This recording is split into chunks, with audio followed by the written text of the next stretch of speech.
What's going on, guys? Tony Hannity's here, and this is Tony's Tech Talk, episode 10. Happy Memorial Day to all of you here in the United States. And for those of you who do not celebrate Memorial Day, I'm sure you have your respective holidays on your respective day to commemorate those who perished in the armed forces protecting your respective countries. So we here in the United States do that on this day. We essentially also had a 4-day weekend. So for those of you who were able to enjoy that, I hope you did, and I hope you spent it wisely with your friends and family and loved ones and whatnot.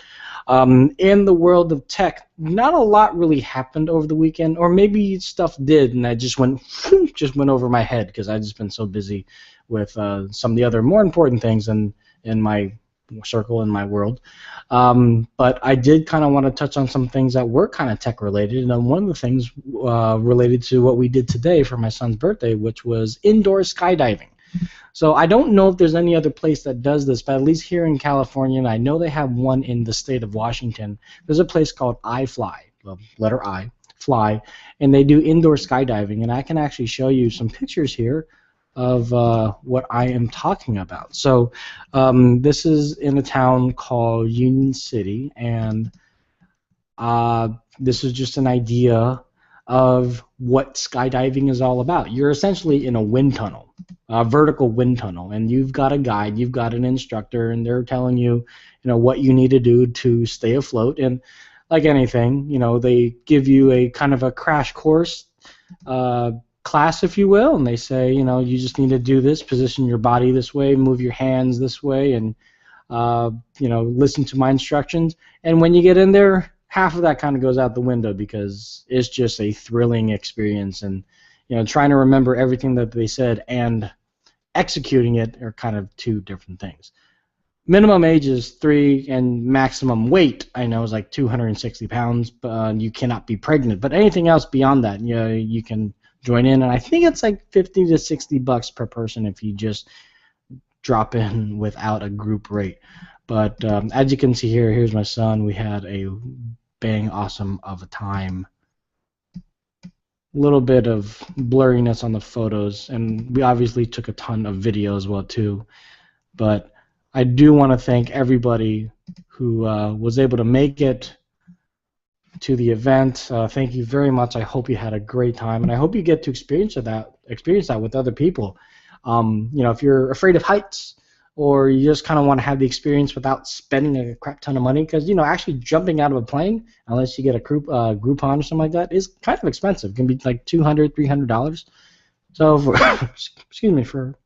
around $60, not a bad deal. So yeah, check it out, iFly. I think their website is at least for the San Francisco Bay Area, it's sfbay.iflyworld.com. So if you just type in iFly to your favorite search engine, whatever that might be, DuckDuckGo, go check it out and give it a go. It's a lot of fun. You don't get the feeling of falling, but you get the feeling of weightlessness and the feeling of, well, I guess flying. It's really, really cool.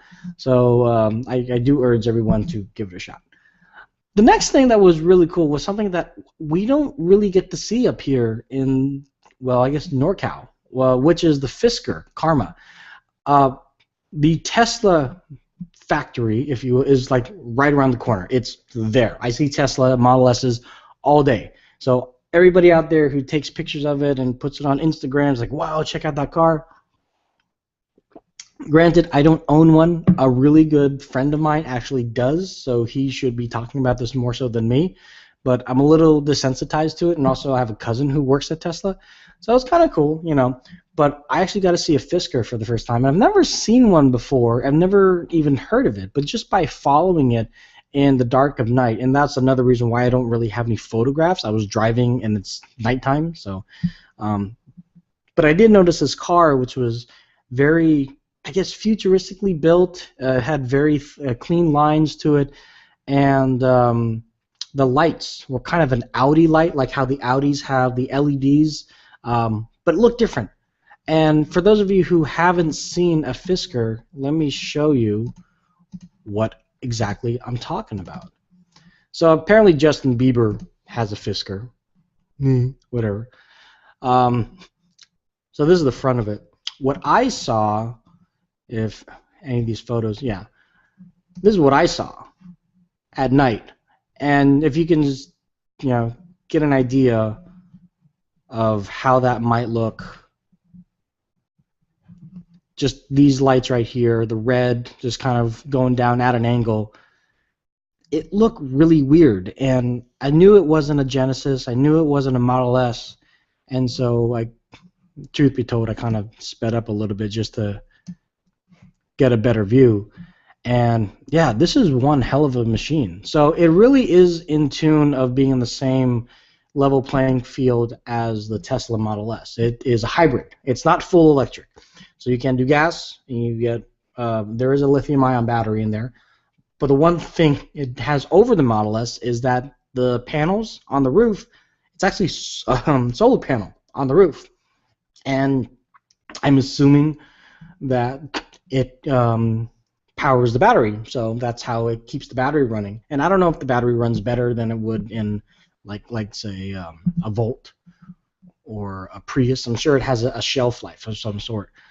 But it looks like a beautiful machine, and you get about, according to Cars.com, they said like 403 horsepower, which is pretty amazing, and just around $100,000. I'm told, give me two. No. The question is it any better than the Model S or what have you? I think it kind of comes down to, do you want full electric, or do you want to have the hybrid and have the fallback of fossil fuel or gasoline and still look beautiful and really awesome?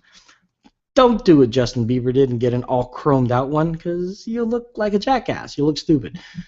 But from a car enthusiast standpoint, I think has a very cool design. It's a very futuristic looking design. It's a very unique design. Definitely high end. You wouldn't want to spend that amount of money if you have my job. That's kind of dumb. Unless you're really good with your money. I shouldn't make assumptions. But in any case, I thought it was a really cool sighting. And I contacted my cousin because apparently their headquarters are in Anaheim. He lives down there. And he said, yeah, I see Fisker kind of every year now and then. And more and more I'm seeing more Teslas.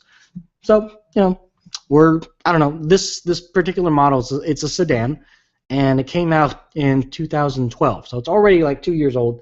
And as far as I can tell, they haven't put out any new models, but they're also not bankrupt. So excuse me. It's a possibility that they might have another version coming out for 2015, 2016. So we'll keep an eye on it. We'll see. And I'll let you know what my Tesla owning buddy has to say about it. And he just got a personalized license plate for his Tesla. So he's not going to give that up anytime soon. But he definitely can give props where props are due. And I'm sure if he saw this car, he's like, oh, that's cool. Nice. All right. Now let's get back to the thick of things. What we are here to talk about is not cars. Well, sometimes. It's not indoor flying. Well, maybe. But it's about tech. And right now, the big tech talk is the LG G3. Now, it's no secret that they're announcing this tomorrow. And I say tomorrow, but it's really today because they're announcing it in London, and they're like, 9 hours ahead of us, whatever it is. So they're already awake, and they're already getting ready. In fact, by the time that you watch this, they would have already announced it. But it's okay, because they they had a real bad time putting the lid on a lot of these leaks. It's one thing for LG to say, okay, well, we're announcing a phone, we know that, but we're going to show you the case for the phone. And that was a really kind of exciting way to pump up the excitement of this upcoming phone. Like, yeah, here's the phone, but we're not going to show it to you. We're going to show you our new case for it. The case isn't really anything special. It's got like a porthole to it, kind of like the S-View case that you get for the Galaxy Note 3 or what have you. But it's LG's version. And it's a circular kind of interface instead of a square or rectangular interface. So yeah, it's cool. It's different in that regard. But the phone itself, we've had a numerous amount of leaks. I would say a myriad amount of leaks, a crap ton, a boatload, mondo load. I don't know. The guys over in the Netherlands or Holland or that place over there, they somehow got hold of, I guess, internal documents that pretty much show off, the whole phone in all its entirety. I mean, everything down to the actual dimensions of the phone. It's it's 146.3 millimeters tall, 74.7 millimeters wide, and 8.9 millimeters thick. So for those of you that are not using the metric system, go to Google, type all that in. It's like, oh, okay. In dimensions that you do understand, in terms of specifications, it is a 5.5 inch display. Inch, not centimeters. So 5.5 inch display, diagonal. Resolution is 2560 by 1440. So take into account, we just talked about the Surface Pro 3. That's 2160 by 1440. This is 2560 by 1440. And it's essentially 7 inches smaller than the Surface Pro 3. So that's crazy. According to the documents also, it will have the most up-to-date iteration of Android KitKat. It will have a Snapdragon 801 processor, 13 megapixel camera with optical stabilization, which is really, really, really important, and that's one thing that does set aside LG to some of the other OEMs that are out there. A removable 3,000 milliamp battery. I forget what's in the... why is that not charging? That's weird. I forget what's in the... Galaxy Note 5 or Galaxy Note 5, sorry, the Galaxy S5 or the what's the other one? The M8. But the fact that it's removable, there are individuals out there that do like that feature. My wife, for example, she thinks that's definitely very handy. You know, a year from now, year and a half from now, the phone is going to get a little sluggish, and the ability to take the battery out and put it back in sometimes is a little bit easier than holding down the home key, holding down the volume key, and pressing the power key a number amount of times to try to reset it. So it's kind of something to think about. And also, it looks like it's going to have only 2 gigs of RAM. Now, apparently, an earlier leak said that this would have a 3 gigs, but I don't know if the additional RAM not being there is really going to be a detriment or hinder the phone. I think for what it is, that's fine. Also, that said that this is going to top off at 16 gigabytes of storage. Now, it's possible that we're also looking at micro SD slot. This particular article that I'm looking at from Android Central doesn't pinpoint an SD slot, but if there is one, more than likely it's going to support up to 128 gigabytes of a micro SD, which a lot of these other phones are, including the M8 and the Galaxy S5. So a few other improvements to the UI, the UX, if you will. And I know LG gets a lot of flack for the UI, which is unfortunate. But to a certain degree, it's probably not as heavy as TouchWiz. And if it works for you, then it works for you, and then it works great. I'm really excited because a lot of people, especially technologists, were very excited and very impressed with the LG G2. But the rest of y'all, the overall public, kind of glossed over it. You didn't really... I mean, maybe you saw it, but you're like, oh... Galaxy S4, and that was the problem in the land of marketing.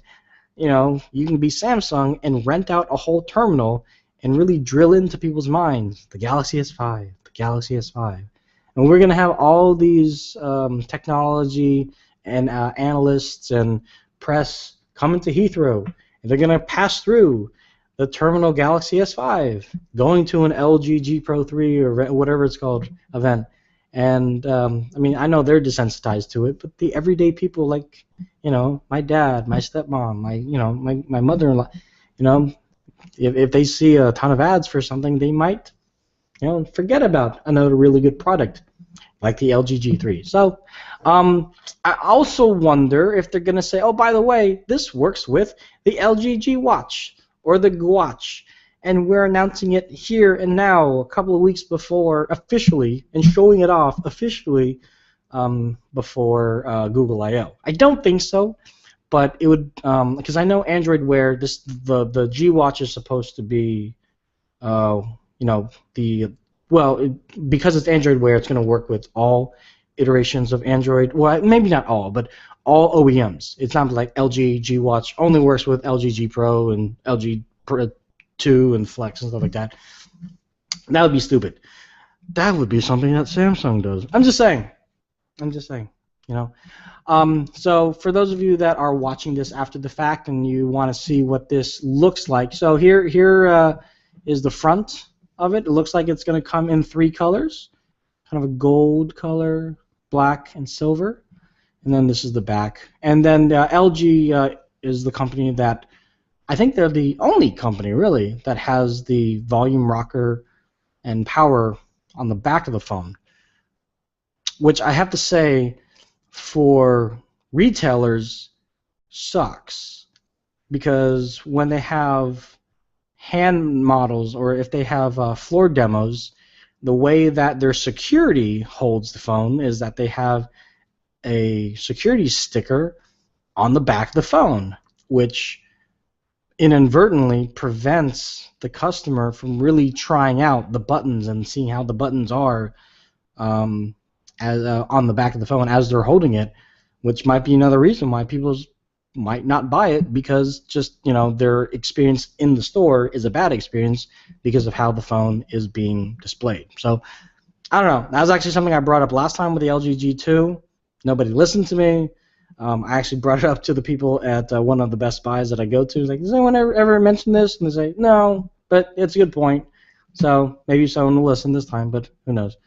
But I'm excited, and I have in my area I have an LG rep who I kind of poked fun at and said, you know, give me the G now, give me the G3 now, or at least the G Watch, give it to me now. And they said, no, I just gotta wait. So maybe tomorrow, if I see them, okay, it's been announced, now give it to me. Maybe they'll give me a demo. But yeah, so that's pretty much it. Thank you very much. I know it was kind of a holiday thing, so I try to keep it short, but I know I tend to ramble. That's it. You guys have a great night. We will talk about the LG G3 tomorrow. If we have an LTG show, it's on Lazy Tech TV. We'll be on there too. Live Q&A will be open then. Let me just check my Q&A here. If there's nobody said anything. Okay, that's fine. I know I've got a couple of viewers right now. So hi, how's it going? Hope you have a good night. Go to sleep. Don't let the bed bugs bite or whatever you guys have in your house. Don't let them bite. It's bad. That's it. Take care. Bye bye.